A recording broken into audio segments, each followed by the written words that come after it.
Hey guys, today is November 22nd, 2017, and I'm making another nightly diary entry.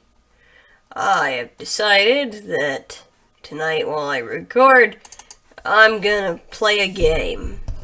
I was gonna record myself playing the game while we talk, but it seems that the recording software on my desktop has decided to stop working, so maybe we'll try this some other time.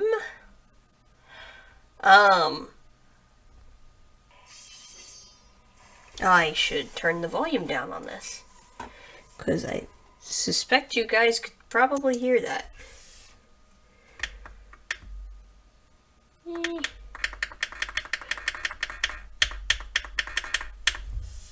Okay, so, god damn it, I'm tired. I got 2 Thanksgiving dinners this week, and I am not looking forward to either of them. It's not so much that I suspect that it'll be terribly miserable, like actually going and having dinner. One of them's with a friend of Jesse's, and the other's with my family. It is not so much that I think the events themselves will be awful. It's just that, like, I always hate the build up to social events, and I usually end up kind of out of commission for a day or two afterwards because I hate people. I don't know why socializing causes me so much stress and anxiety and exhaustion, even if it's not really a big deal. I don't know. Just leaving the house seems to just tire me out pretty quick. Oh, I lost my train of thought for a minute. I really should actually talk about something. I set a timer so I don't ramble more than 20 minutes like I did last night. Well, I mean, I didn't go over 20 minutes all that much, I don't think, but I set it for 20 minutes as the max. But, fuck. So, right now I'm playing,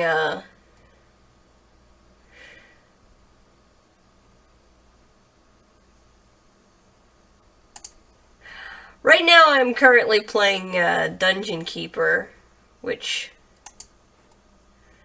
is a game it's an old Dungeon Keeper 2, which is one of those games that I used to play at a friend's house as a kid, and then a while back ago I got around to downloading it on my computer so I could play it, and I actually haven't played it in a little while. But I do like this game, it's fun. Speaking of video games, I recently got myself a Wii U, which I'd been meaning to do for a while, so I could play my old Wii games again, because when I moved out of my parents' place, I didn't get to take the console with me. So I had a bunch of my favorite games that I couldn't play, and Jesse just pointed out that since we got it, I still haven't actually played it. Which is kind of funny, because I got Breath of the Wild for me, and then Jesse ended up getting addicted to Breath of the Wild and dicking around in that for a few days until he beat the game. So, I mean, I haven't sat down and played Breath of the Wild properly myself yet, so go figure. Though honestly, the first game I want to play on my Wii tomorrow, probably, is not Breath of the Wild, despite the fact that the game looks like a lot of fun. I got to sit and watch Jesse play, and honestly, I had a lot of fun just watching him play, but Harvest Moon, Tree of Tranquility is one of my favorite Harvest Moon games, and so I think I want to play that tomorrow. Harvest Moon games are fun.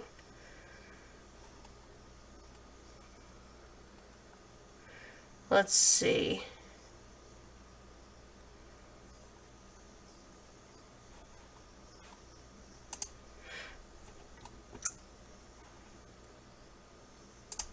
So, anyway, the realization on the game thing is really just one of those things where it's like, I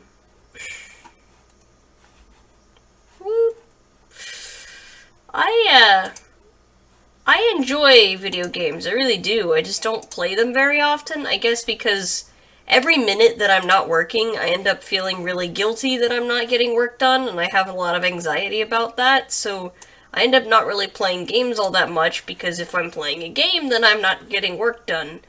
Even though that mindset is probably somewhat self-destructive, because in reality I'm probably going to get better work done if I just, I would probably get better work done if I were to just say, stop and play a game every once in a while. Because you're not necessarily working efficiently if you're stressed and tired and frustrated, And the whole point of video games and playing video games is to relax. And I mean, as such, most of my favorite games are games that are pretty relaxing for me to play. I like Sonic because I don't have to think too hard about it. They're just fun, fast-paced platformer games. I like Harvest Moon because Harvest Moon gives me a sense of, fulfillment. I know it sounds maybe really sad, but playing Harvest Moon makes me feel like I actually have the capacity to accomplish something noteworthy, even though I know all the stuff that I'm doing in the game is totally fictional and not real. It still gives me some sense of accomplishment anyway, so, it's nice. It's nice to feel like you're actually capable of something. But yeah. My favorite part of Harvest Moon's always been the family building aspects, the getting married and having kids and all that sappy stuff. My friend got me to play, what's it? No, that's not what I'm... Stardew Valley. My friend got me to play Stardew Valley. Like, oh, you like Harvest Moon, you'll probably like this. And I gave it a shot, and there are things that I like about Stardew Valley, don't get me wrong. I think that, the world design for Stardew Valley is really cool. And, there are certain mechanical concepts that I like or I think are neat, but I kind of have this problem where, like I said, one of my favorite parts of Harvest Moon is, the courting, right? It's, finding somebody and dating them and getting married and raising a family together. And the problem with Stardew Valley is that all of the dudes in that town are boring. Jesus. I mean, I'm sure there are probably people who like the guys that are available in this game, but they just seem like such boring, generic stock characters that I just wasn't interested in any of them at face value. And I get that part of that's maybe the design, because, it's not so much that other Harvest Moon games have super deep characters necessarily, but, I mean, at the very least, if nothing else, they usually have more distinctive designs, and Stardew Valley looked like their character designer just wasn't even fucking trying. I guess that's my biggest gripe with Stardew Valley, is that, I think the whole idea of the game is to try and be a bit more realistic, which is great in terms of the world design and the fact that there are more children and married people in town, which is kind of cool. One thing that's weird in some Harvest Moon games is that there's, one child in the entire town, or nearly everyone in town is an eligible bachelor or bachelorette around your age. Yeah, that's totally realistic, but you kind of accept that as just being a quirk of the series.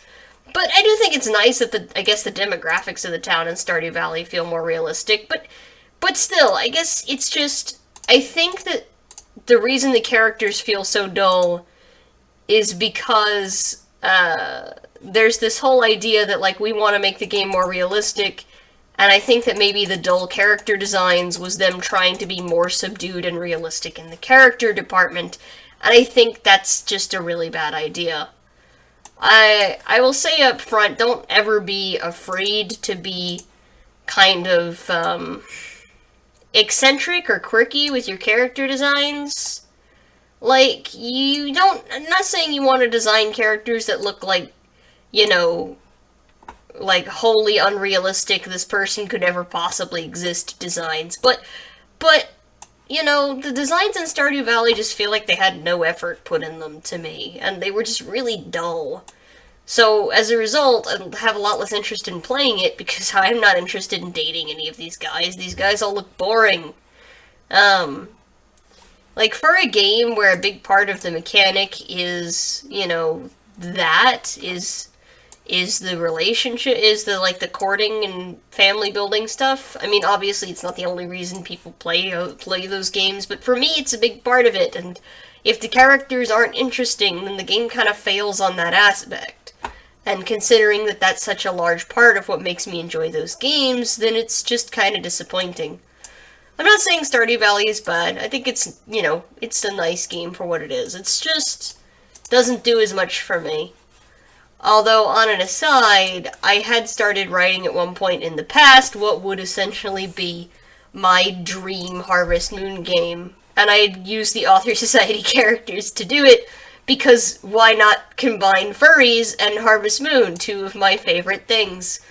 I had liked the idea, I am not a game developer myself, obviously, but I had kind of liked the idea of essentially writing the game, but just, making it into make it like an interactive webcomic where the audience gets to vote on what happens next in the story or what the characters do in response to different things, Because I think that could be a fun little project, a fun interactive thing to do with my audience. But I had, like, a bunch of different possible story outlets in mind, and different things to do with it. Each of the characters, like I said, I used the Author Society characters to create my world.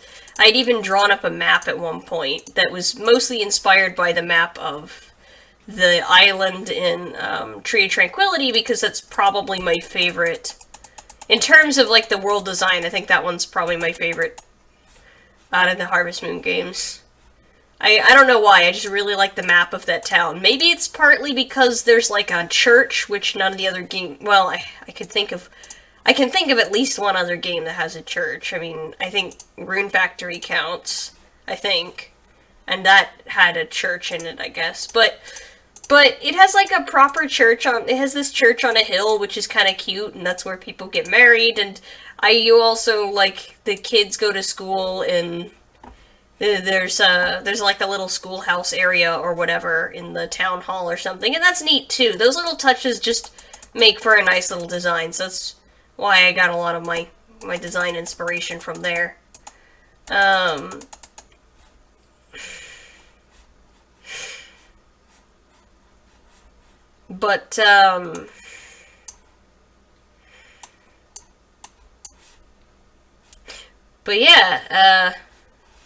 yeah, fuck, train of thought. Again.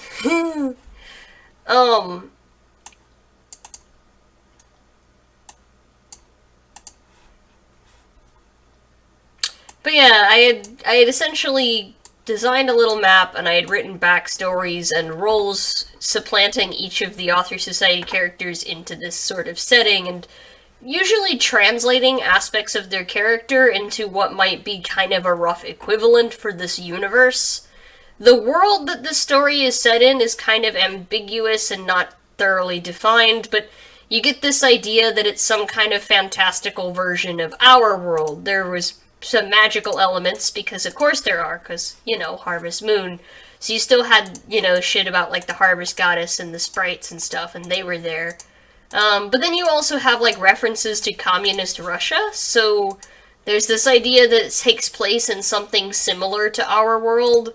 I always kind of imagined that the island that the characters are living on in the story was, like, I don't know, some kind of small Pacific island. And everybody on there is more or less, like, pretty much everyone on the island was an immigrant from somewhere at some point in time. Obviously, plenty of the families had lived there for generations, but those families all came from different places. This island didn't really have an indigenous population, or rather, the implication is that the indigenous population died a long time ago, so it's not like the natives were being driven out or anything. This place was pretty much uninhabited.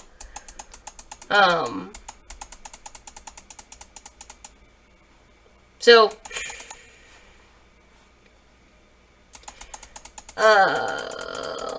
train of thought again. But I would probably have fun going back to that at some point in the future. I can't do that project right now, because right now I need to finish writing out that Sonic game plot, which I've been working on the third cutscene.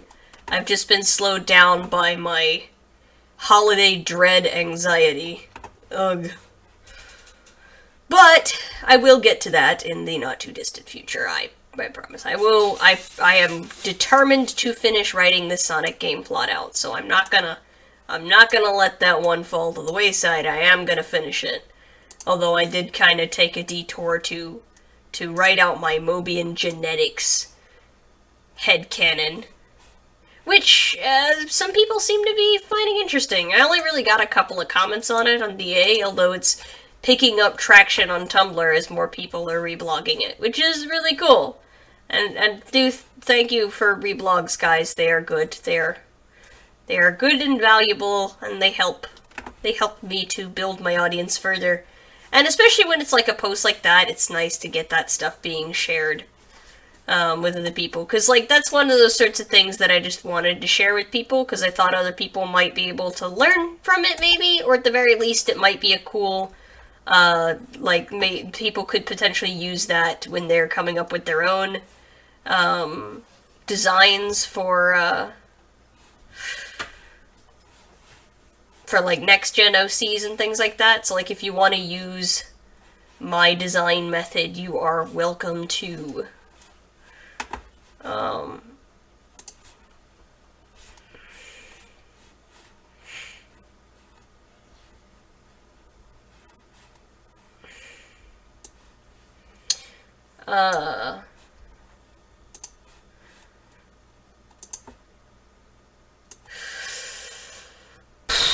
I have a lot of fun playing around with genetics. It's kind of like a logic puzzle, so I really enjoy playing with genetics. It's one of those fields of, I guess, scientific study, I suppose, that I find really fascinating. Evolutionary biology is also really interesting to me. Like, I find myself reading up on these topics a lot because I use them. I study genetics frequently when I'm trying to do things like work on next-gen designs or just come up with a theory as to how the genetics of a certain species would work, as is what I was doing with the Mobians, which, bear in mind that the way that I wrote it out is kind of a gross oversimplification of what is a really complicated subject, and I'm very, very, very aware of that. But it wouldn't really be, like, I can't really afford to be writing out a whole, like, scientifically accurate textbook, because A, you guys wouldn't want to read all that stuff, and B, it would start to get really confusing and hard to follow really quickly. Trust me, when you're reading up on this stuff, I get lost sometimes with the, like, endless strings of just alphabet soup. Like, this gene is called the TS42, and you just have to remember what the fuck that is and what it does just off the top of your head. Which is why when I name the genes that I'm describing in my little headcanon, I always give them very simple, easy to remember names, or with, like, certain things I can get away with using symbols. Like, I can usually just remember what it is that I'm talking about by context, and I try to make them straightforward and easy to follow, so try to, anyway. And again, too, my headcanon for how Mobian genetics work kind of creates something that's probably more simplistic than how it works for most animals, but these are cartoon characters, so if I want to make their genetics more simplified, I can do that. Because, you know, they're fucking cartoons. So. Like I said, the other thing I mentioned was the whole evolutionary biology, which I also find really fascinating and really like reading up on, and that one's because it's really, really cool to read up on that stuff when you're designing an alien or a fantasy race. You can get all sorts of neat design concepts for different, you know, creatures and stuff, reading up on this. One of the most significant uses of this information for me was, I have an alien race called the Zektani, which appear in my Sonic Reborn universe. But the Zektani are like alien shapeshifters, and so when I was trying to kind of map out how their biology would work, I found myself researching all kinds of crazy stuff, and then sort of lumping various different evolutionary attributes onto them that could be found in nature elsewhere, to create a species that's really crazy and really alien, and I kind of just adore it. I'll say this much, the Zectani have more in common with bacteria and squid than they do with humans. Oh, that's the 20 minutes. So I guess that's up, and I should probably wrap this up for now, and I can ramble on more tomorrow. Leave a comment down below, because I know I, bounced around from a couple of different topics. So leave a comment down below and let me know what topic you'd like to hear me talk about in more depth tomorrow. Alright? And with that, I will talk to you guys later. Good night.